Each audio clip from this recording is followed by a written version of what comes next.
Hey everyone, this is Matt from End Sickness. Today I'm going to be talking about how perceived danger and fear lead to chronic illness symptoms. I'll discuss my experiences with perceived danger, the idea of a lack of safety, constantly being threatened by something in my environment, my food, whatever it was. We'll talk about how emotional triggers impact symptoms. I'll discuss the examples of perceived danger, the concept perceived danger.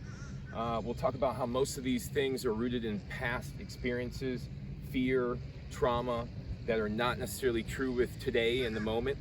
We'll talk about how safety impacts your symptoms. So if you're not feeling safe in your current relationship, your home life, your business, your finances, your illness, that these things all can make your symptoms worse, right?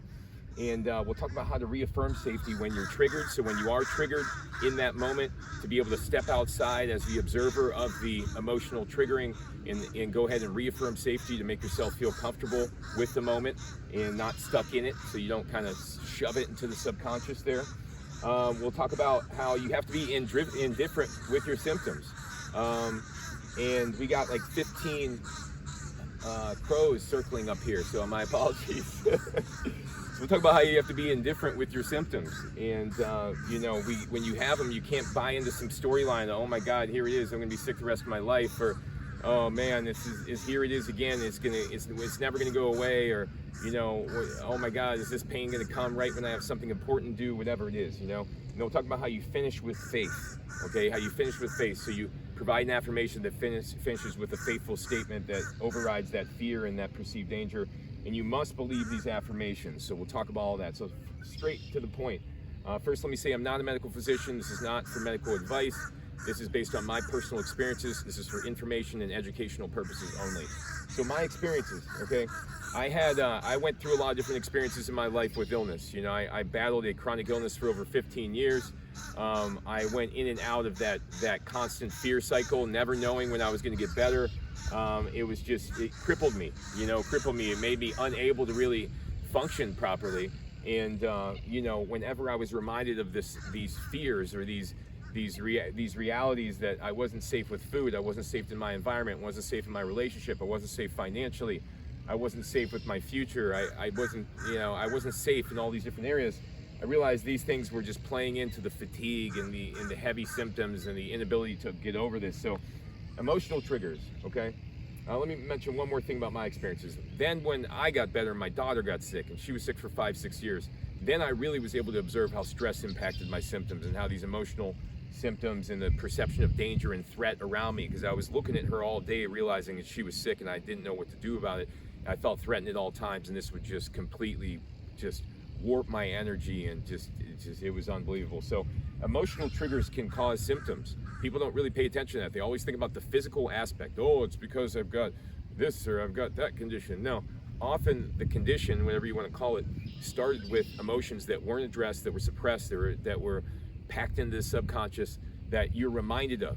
Whenever certain events happen in life, you're reminded subconsciously of these emotional triggers that you did not address, and then it makes you feel unwell. And when you have a series of these events occur, they start to build up and they turn into an illness. That's where the origin of illness comes from, is these unaddressed emotional burdens that compile within us there. So let me give you an example of perceived danger. Like I said, perceived danger, like in your business. My business, is it going to fail? My relationship, is this relationship going to last, or am I going to be all alone? My finances, will I have enough money? Are my kids going to be safe? Will I ever get better? These are perceived dangers. These are threatening thoughts. Also the self-analysis, over and analyzing yourself and saying, I'm not doing good enough. You're talking down to yourself.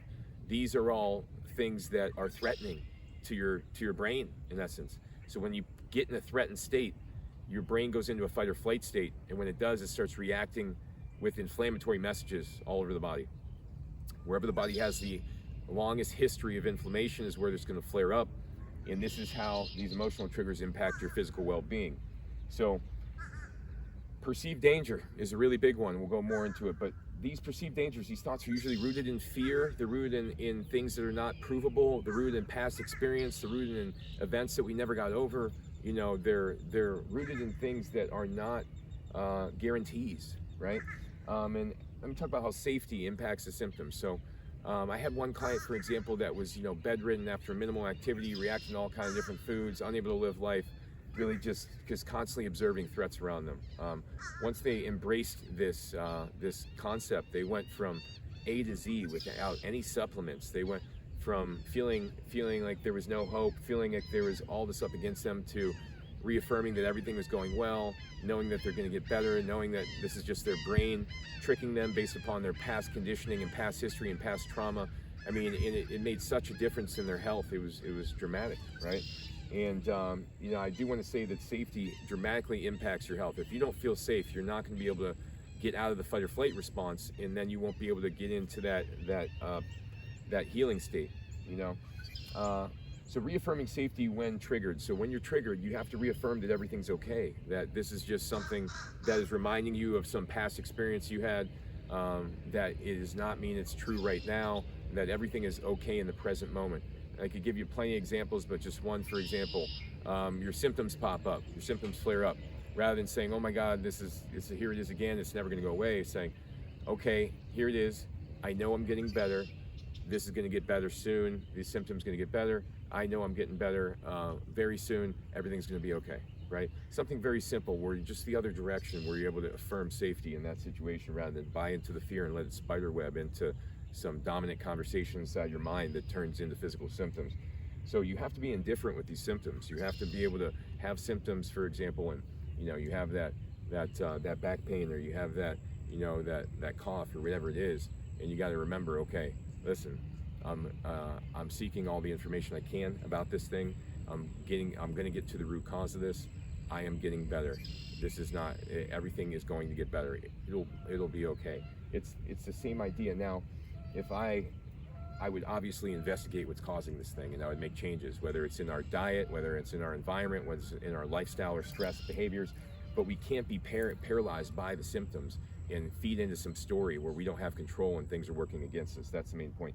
So you got to finish with faith at the end of these statements, these affirmations that you say to yourself. Whenever you have perceived danger or fear that pops up, at that moment you got to be able to say something that opposes it, and then end with faith. So, for example, hey, I'm sick, and I feel like I'm never going to get better. Okay, well, I know God has a plan for me, and there's a point to me getting sick. I'll see when I get there. I know I'll be able to get to the other side of this. When I do get there, I'll be grateful for my illness. I know that this is working out for me, etc. These things, you have to have faith, okay? You can lean on God, your higher power. You can lean on just a future reality, whatever you want, but you must have faith, and you must believe this affirmation more than you believe the fear, and that's going to be what basically dictates the manifestation in your reality. The law of attraction states whatever you have the most emotion towards will be the dominant presence in your reality. If you're have a more emotional charge to these fears, then the fears are going to manifest themselves in your reality more than the emotional charge to your healing and your well-being, and that's how it works. So once you start to really truly believe in the things that you want, then they can manifest. You just have to reduce the fear and what's in the vision, the opposing vision. So to summarize here, perceived danger, safety, fear, all these things impact symptoms. People think it's all just a physical thing. They want to take supplements, they want to try the next thing, but all that's rooted in fear, seeking more supplements, trying to read more online, read more, learn more, until when you find real information like you find on my website, you can go through the information, follow what it says there, and simply make the right choices and see improvements. And if you run into issues along the way, reach out to me and I'll help you through the final steps. And hey, everybody, thank you so much for watching, and join my page, subscribe to my page, and visit my website, endsickness.org. Again, this is Matt Denton for Men's Sickness, and thanks for watching.